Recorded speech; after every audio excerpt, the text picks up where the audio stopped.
lecturas.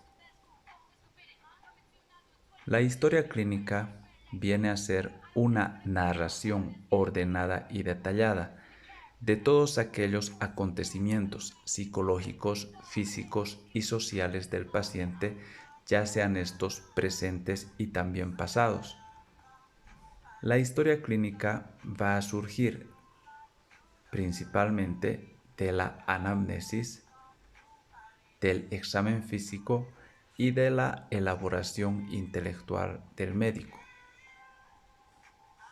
La historia clínica nos va a permitir poder emitir un diagnóstico, ya sea de salud o de enfermedad.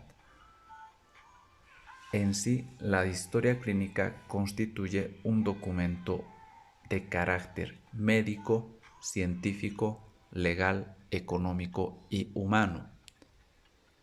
Es un documento médico porque refiere las características de la enfermedad desde un punto de vista médico. Es decir, en ella se van a describir todos los hallazgos semiológicos, la configuración de síndromes, las medidas diagnósticas, los tratamientos implementados y muchas otras conductas que vaya a realizar el médico. La lectura de la historia clínica debe ante todo reflejar con claridad el razonamiento médico empleado. La historia clínica es un documento también de carácter científico porque en ella se describen todos los hallazgos y las manifestaciones evolutivas de la enfermedad que nos van a servir para un mejor conocimiento de la misma. Es un documento de carácter legal porque los datos consignados en ella pueden emplearse como testimonio de la enfermedad y como justificación de las medidas diagnósticas y terapéuticas implementadas por el médico. Es un documento de carácter económico porque en ella se refleja el conjunto de acciones y medidas realizadas en la atención del paciente. Obviamente, todas estas medidas tienen un costo, las cuales van a estar reflejadas en la historia clínica. Y es un documento finalmente de carácter humano porque en ella se va a reflejar la relación establecida entre el médico y el paciente, siempre con el objetivo fundamental de la curación o alivio del mismo.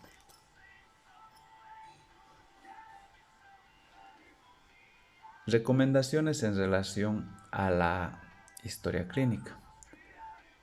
En su redacción es importante seguir siempre un orden, es decir, seguir la estructura básica de la historia clínica.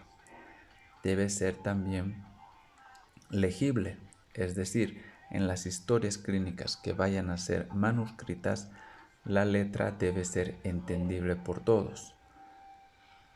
La redacción de la historia clínica debe ser también de fácil comprensión, ya sea por el personal médico o personal de salud que tenga acceso a la historia clínica.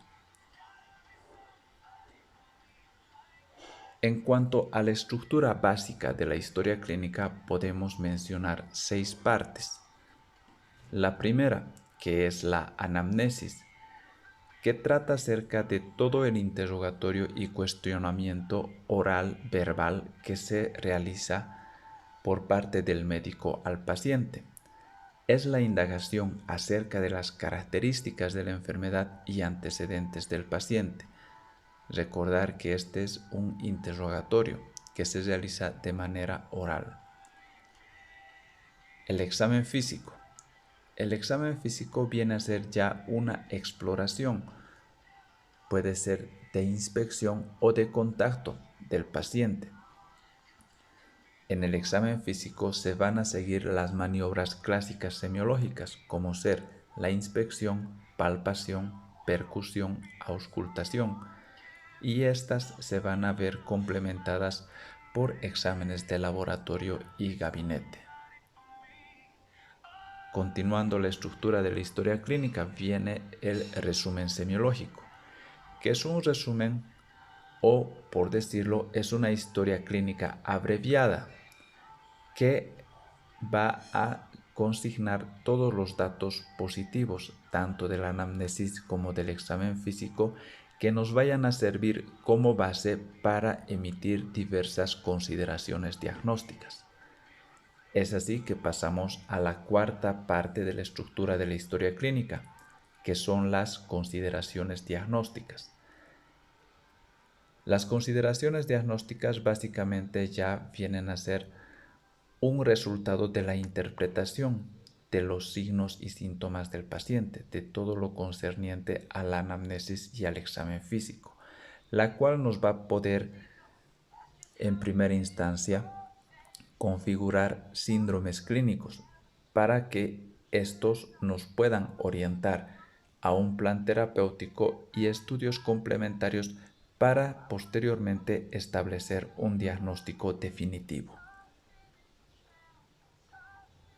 La quinta parte de la estructura de la historia clínica vienen a ser todo lo concerniente a la evolución diaria, en la cual se va a registrar todos los datos mensurables, es decir, todos los datos medibles, los cambios en cuanto a los signos y síntomas que ha experimentado el paciente desde el inicio de la consulta hasta el momento actual. Se van a registrar también aquellos resultados de los exámenes complementarios solicitados, los resultados de las interconsultas realizadas, los tratamientos empleados y si es que ha existido alguna modificación en cuanto al esquema terapéutico, también va a registrarse en lo que es la evolución diaria. Finalmente, la última parte de la estructura de la historia clínica viene a ser la epicrisis. La epicrisis que va a constituirse en un resumen completo y detallado que se va a realizar solo al egreso del paciente, es decir, cuando el paciente va a abandonar el hospital, ya sea un paciente vivo o fallecido. En la epicrisis se va a registrar, como se había indicado, todo el manejo que se ha llevado a cabo con el paciente, desde el motivo de consulta, la enfermedad actual, los diagnósticos que se hayan podido implementar o se hayan sospechado, las medidas terapéuticas que se hayan empleado en el mismo, las evoluciones, el pronóstico y el seguimiento al paciente en caso de que se haya fijado un seguimiento al mismo. Bien, la estructura de la historia clínica se puede también dividirla en secciones para que nosotros podamos verla y estudiarla de manera más detallada.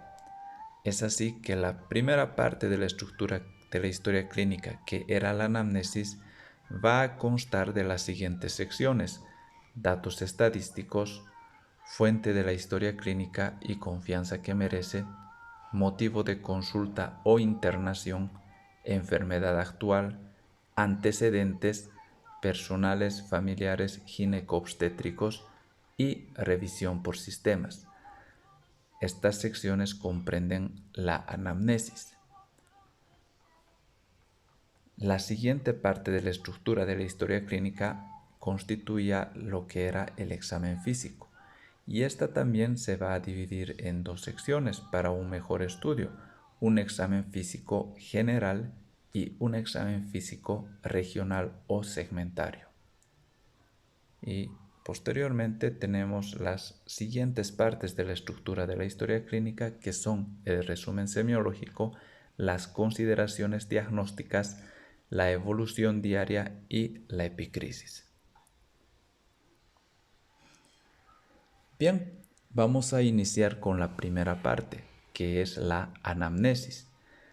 La anamnesis, de manera general, significa ayudar a recordar, es decir, mediante un interrogatorio que se vaya a realizar al paciente, le ayudamos a recordar todos los datos concernientes en relación al tema que motivó su consulta, es decir, al motivo de su enfermedad.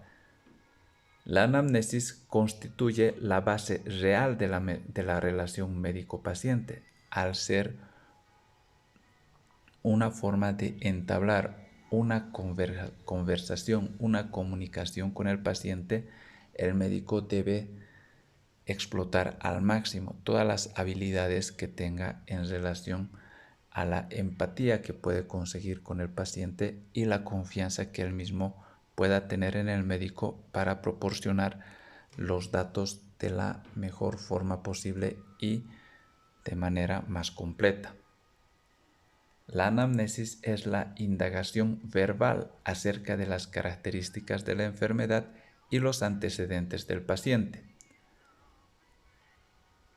En la redacción de la anamnesis es importante utilizar un lenguaje técnico, pero recordar de que nosotros cuando vayamos a realizar preguntas, es decir, realizar la anamnesis, no debemos utilizar un lenguaje técnico en el interrogatorio hacia el paciente, pero sí este lenguaje técnico va a ser utilizado cuando vayamos a redactarlo y plasmarlo en la historia clínica. La anamnesis se considera como la parte más importante de la historia clínica, porque una buena anamnesis nos permite hacer un diagnóstico en más del 50% de los casos.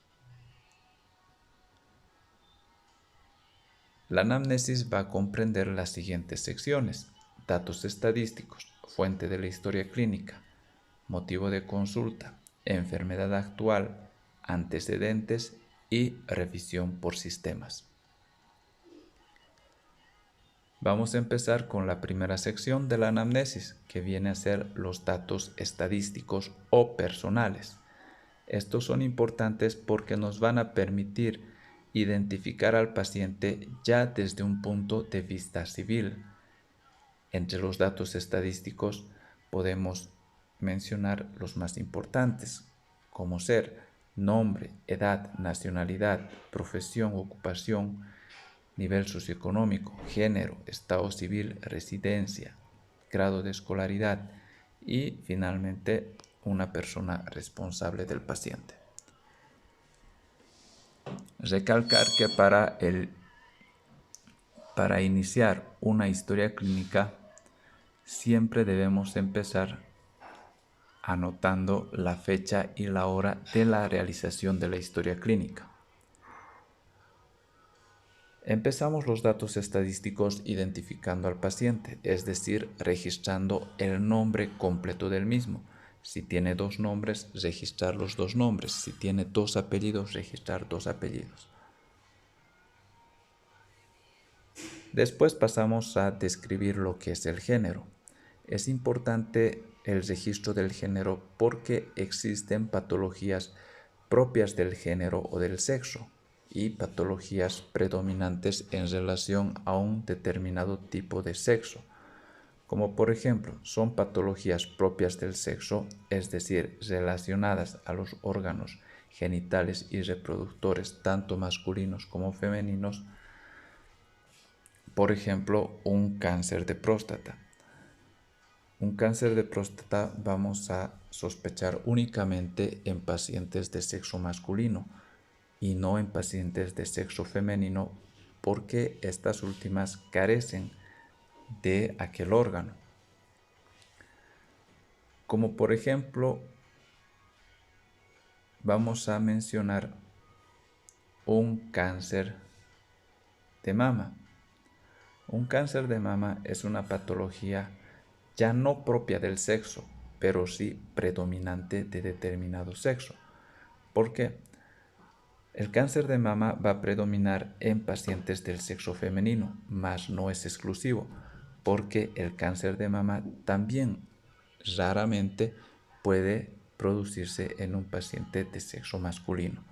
Por lo tanto, vamos a diferenciar patologías propias del sexo de patologías predominantes del sexo.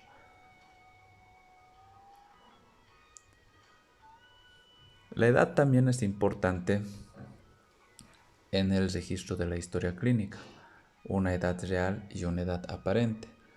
La edad real es la edad que cronológicamente se establece desde el nacimiento de la persona hasta el momento actual de la visita, y una edad aparente es la que el paciente a un cálculo del médico parece o aparenta sin esta necesariamente coincidir con la edad real. En relación a la edad, nosotros debemos también saber de que es importante porque ella nos va a permitir, en relación a los diferentes grupos etarios correspondientes a la edad, el sospechar en patologías frecuentes a esas edades, como por ejemplo, en la niñez son frecuentes las infecciones respiratorias agudas y las enfermedades diarreicas agudas, en su mayoría originadas o ocasionadas por virus. En cambio, ya en la adolescencia hay algunas patologías también que son predominantes, como ser la apendicitis. En la etapa adulta también vamos a tener diferentes tipos de patologías de frecuencia mayor, como ser las neoplasias, la hipertensión, la diabetes. Por lo tanto, es importante conocer la edad del paciente, ya que ellas nos van a permitir sospechar o descartar algunas patologías según a la frecuencia de las mismas en relación directa con su edad. El estado civil también es importante, ya sea un paciente soltero, casado, viudo o divorciado. Tiene diferente connotación, tanto en el tratamiento como en las posibles patologías que esta persona también pueda presentar. No es lo mismo un paciente soltero que un paciente viudo. No es lo mismo un paciente casado que un paciente divorciado. Por ejemplo, vamos a sospechar en pacientes solteros mayor afectación de infecciones de transmisión sexual o drogadicción. En cambio, en pacientes que tienen un estado civil de divorciado o viudo, son más frecuentes en ellos los trastornos depresivos. La nacionalidad también es muy importante, es decir, dónde ha nacido el paciente, ya que existen algunas patologías de característica geográfica, como por ejemplo, en Bolivia vamos a tener patologías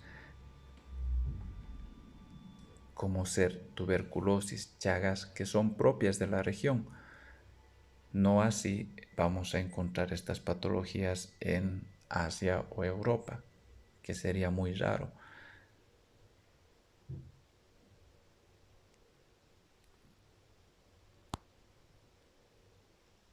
La residencia también es importante en el desarrollo de la historia clínica, en registrar la residencia, es decir, el domicilio, la dirección y, si es posible, el teléfono del paciente. El domicilio o la residencia actual y también la anterior tiene importancia, ya que en relación a la residencia podemos dividir en dos áreas bien diferenciadas, una área o zona urbana y una área o zona rural, en la cual por las diferencias entre zonas van a tener distintas características en cuanto a las sospechas y en cuanto a la frecuencia de determinadas patologías.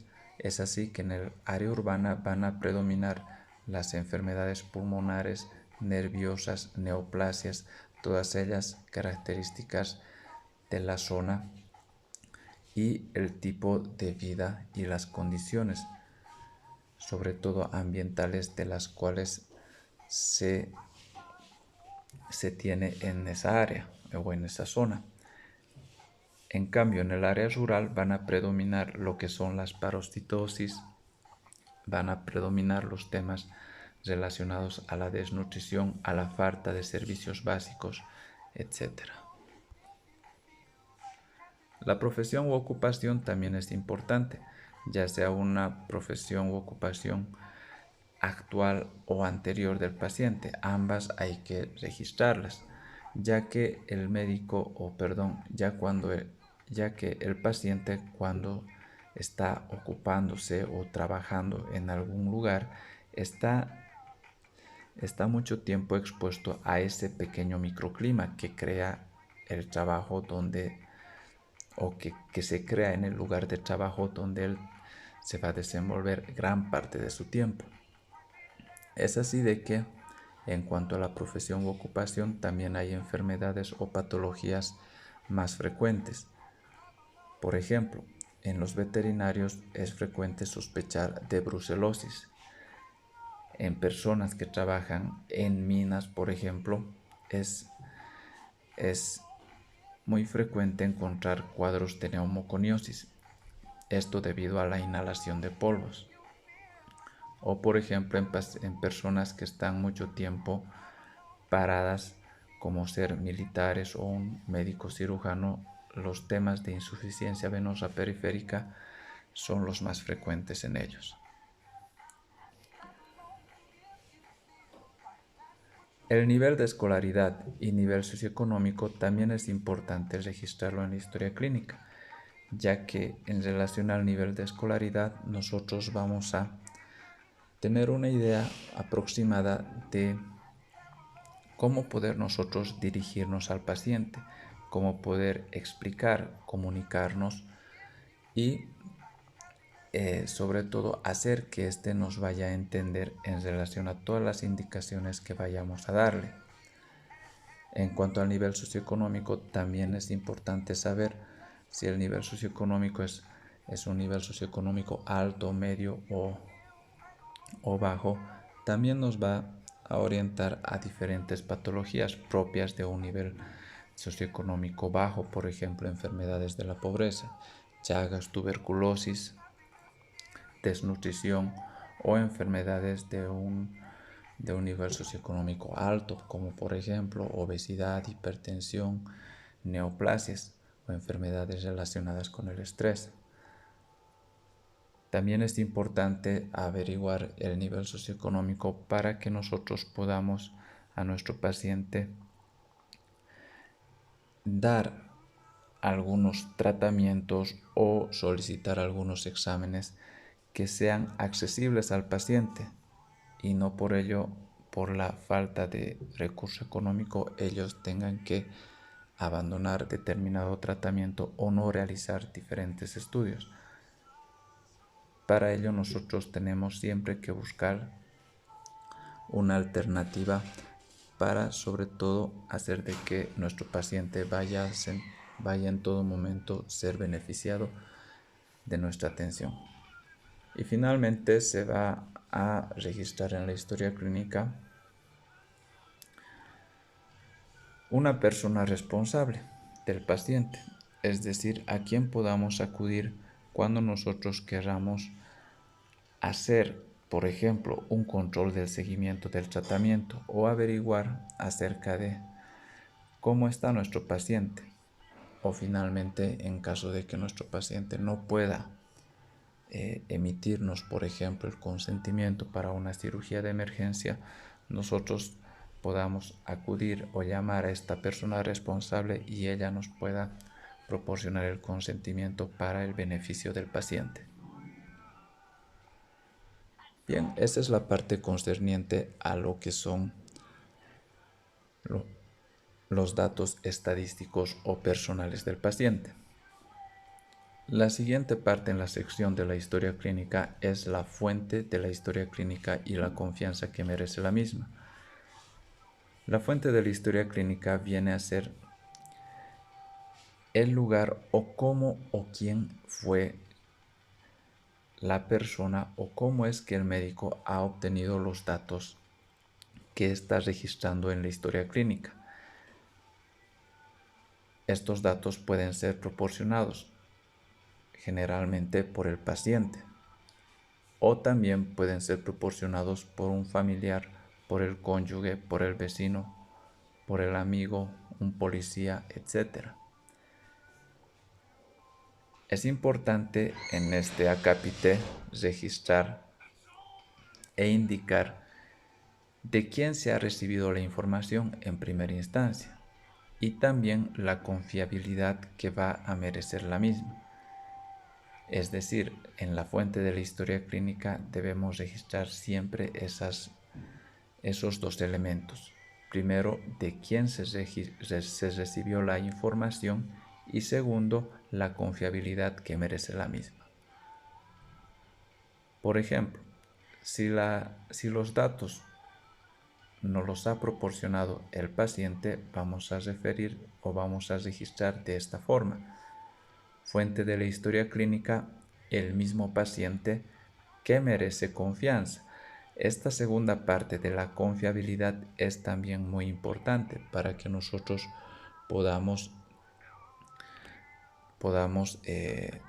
en el momento de leer la historia clínica darle cierto grado de confianza.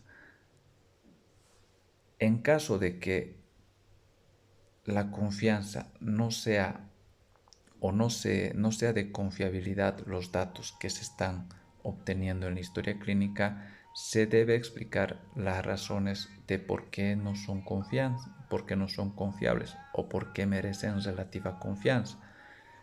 Como por ejemplo,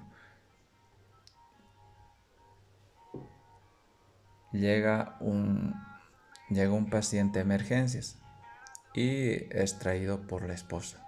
Entonces, el paciente no puede referirnos los datos por un estado de inconsciencia. Entonces, quien nos va a proporcionar los datos es la esposa. Es de donde vamos a registrar y obtener los datos. Y el segundo elemento que debemos registrar es acerca de la confianza que se vaya a merecer en ella o no. Si es de confianza, entonces registramos fuente de la historia clínica, la esposa del paciente que merece confianza. Y en caso de que no sea muy confiable, entonces debemos explicar las razones por qué no es confiable. Entonces registraremos de la siguiente forma: fuente de la historia clínica, la esposa del paciente que merece relativa confianza, porque hace un año que están separados. Finalmente, la tercera parte la tercera sección de la anamnesis viene a constituir el motivo de consulta. El motivo de consulta, que es la queja principal del paciente, es decir, el síntoma o el signo principal o que más molestia causa al paciente, lo cual va a motivar que el paciente acuda a la consulta. El motivo de la consulta en la historia clínica debe ser registrado de manera breve, generalmente respetando las propias palabras del paciente y evitando consignar diagnósticos.